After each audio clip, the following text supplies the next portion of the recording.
Alright mga idol, meron tayong dumating na item. Ito ang ating side mirror na Street King. Ayan, galing sa Shopee. Tingnan natin kung ano itsura sa ating PCX. Ayan mga idol, binuksan ko na siya. Rear mirror nakalagay. Ito yung tinatawag na Napoleon. Ayan, check ko muna yung kanyang box. Kaliwat kanan kung ano mga nakalagay. Sa likod, rear mirror lang din. Ito naman mga idol, sa baba ng rear mirror, yung kanyang variant. Alright, intro muna tayo.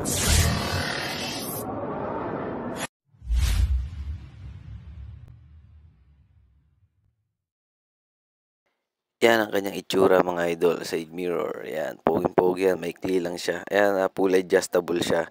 Naro-rotate siya 360 degree. Gandang-ganda ako side mirror na to, talagang matibay. Murang-mura pa, hindi pa umabot na 1,000 yung presyo niya. Yung quality nito tingin ko dapat mga pang 1,000 na to pero ayan, nasa magkano lang siya, 400, di pa umabot ng 500. Yung binili kong variant mga idol is yung kulay blue. Hindi siya yung clear. Meron din yung clear lang, pero blue yung binili natin. Ayan yung mga kasama niya sa box. Ayan, yung pinaka adapter.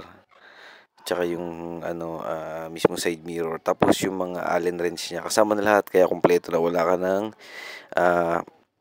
bibilihin ng mga tornilyo doon, dyan na lahat, ikakabit mo na lang talaga. Dali lang din niya ikabit. Ako na lang nagkabit niyan. Nanood lang ako sa YouTube. Dito mga idol, hindi ko na siya pinakita yung pagkakabit kasi kadami na nag-upload nito. Nanood na lang ako sa YouTube. At saglit lang naman siya ikabit. Ang papakita ko sa inyo dito mga idol is yung mga laman niya nga sa box. Tapos yung view niya. Yung view niya habang tumatakbo.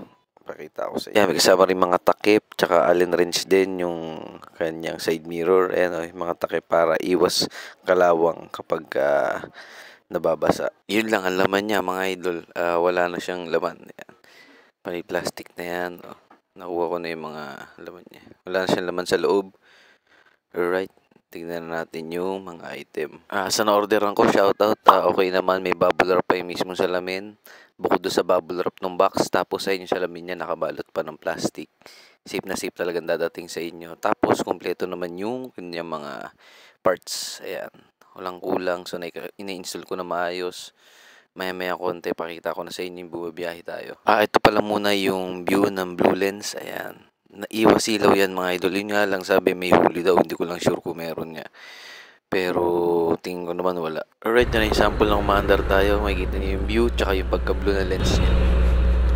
Alright mga idol, ayan, pakita ko lang sa inyo yung sample ng view ng ating side mirror na ikinabit. Ayan ang ating Street King na side mirror.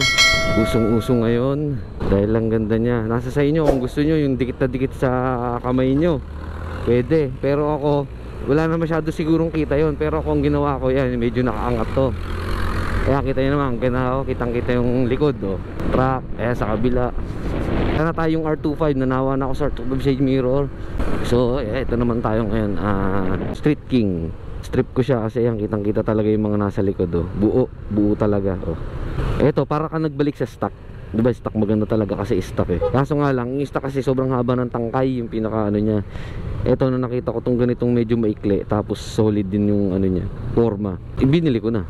Mas pinaltang ko na lang, ito na lang mas trip ko kaysa sa mas trip ko na to kaysa sa R25. Tsaka medyo mabigat yung R25 mga idol kumpara dito. Nasa sa inyo, sa forma wala namang pinagsisihan doon, talagang nanawa na lang ako. Ayan, tapos mga idol, diba ito dati nakalagay doon, inilipat, kaya ako inilipat dito. May purpose siya para ganyan na yung setup ko, CP holder, camera holder, tapos yung side mirror natin. Tapos pakita ko rin sa inyo mamaya kapag yung forma niya kapag naka parking, kung anong itsura niya, videohan natin. Ngayon yung sight muna. Ayan, kitang-kita niyo yung sight, harap, kaliwat kanan. Ang ganda ng sight talaga. Nanawa na ako dun sa R25 mga idol, pero pogi rin talaga yun. Tsaka stable din ng nun, walang alog yun. Yun lang sa site, real talk sa site, mas malamang talaga to. Kasi para ka nga nag-stock dito mga idol, balik stock. Kung medyo nahihirapan kang makakita, gusto mo yung kita lagi yung likod. Tulad yan, kitang kita yung Aerox. Dati hirap ako sa side mirror dati nun. Iyuyuko ko pa para matanaw kung ganun. Mga idol, lagay ko yung shop na bilhan ko ng Street King. Kung gusto niyo nitong side mirror na to, na-order lang natin siya sa Shopee. Tapos ako lang din nag-install mga idol. Di ko na nilagay yung pag-install kasi marami na nag-install nun nag-upload nun sa YouTube. Nagumaya lang din ako, so research na lang. Ito yung review lang habang bumabiyahe siya. Ang mga wala ko nakita yung ganito yung kita yung gilid.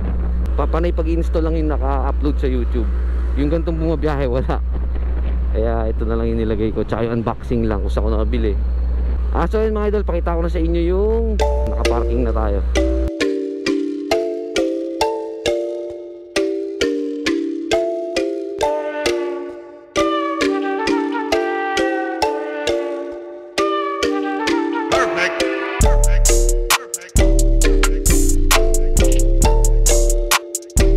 Ito naman mga idol yung before and after ni Rhinos. Kaya mga idol, sa tingin nyo, ano mas pogi? Yan, dito naman mga idol, binyahin natin siya ng gabi. Titingnan natin kung iwas-ilaw ba talaga siya. Alright mga idol, ayan ang sample ng side mirror natin sa gabi. Ayan yung kulay blue lens kasi siya. Hindi ko nabanggit pala sa video kanina. Yung nakuha natin variant is blue lens. So kaya maganda ang kulay blue kasi hindi siya masyado nakakasilaw kumpara dun sa clear. Yun nga lang mga idol, may sabi-sabi na may huli daw to.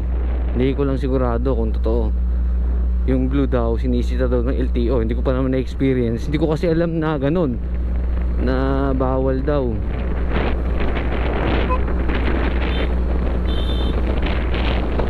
Hindi ko alam na bawal, kaya binili ko blue lens kasi nga gusto ko yung hindi nakakasilaw syempre. Pero kung may huli, kahit yung clear lens na lang.